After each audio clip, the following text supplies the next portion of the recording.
ঢালিউড নায়িকা পরীমণি অভিনয়ের চেয়ে ব্যক্তিগত জীবন নিয়েই বেশি আলোচনায় থাকেন। বিভিন্ন সময়ে তিনি সোশ্যাল মিডিয়ায় তার পারিবারিক জীবনের নানা গল্প, ভালো লাগা, আবেগ সবটাই ভক্তদের সঙ্গে শেয়ার করতে পছন্দ করেন।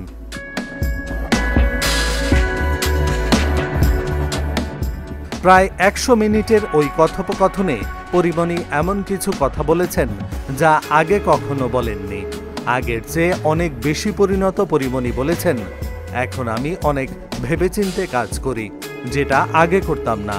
এর আগে অভিনেত্রী বলেছিলেন এই বদলে যাওয়া তার সন্তানদের জন্য।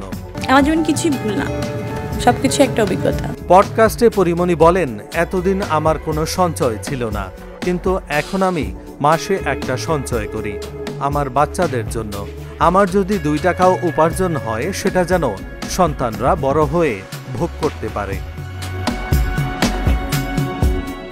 পরীমণি মজা করে পডকাস্টে বলেন, আমি এখন পূর্ণ ও প্রিয়মের মা বটে, তবে আরও ৯৮টি বাচ্চার মা হতে চাই। মোট ১০০ বাচ্চার মা হয়ে ওদের দেখভাল করতে চাই। আল্লাহ যাতে আমাদের এই সন্তানদের মানুষের মতো মানুষ করার জন্য বড়লোক করতে পারে, কারণ এ যুগে সন্তানদের বড় করার জন্য অনেক বেশি অর্থের প্রয়োজন। ব্যক্তি পরীমণি বা নায়িকা পরীমণি অনেক ক্ষেত্রে ব্যর্থ হতে পারে, তবে মা হিসেবে নিজেকে কখনো ব্যর্থ হতে দেব না।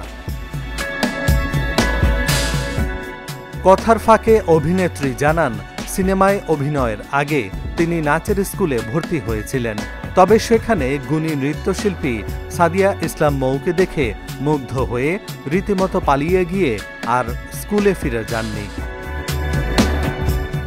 এহসানুল হক, ঢাকা জার্নাল।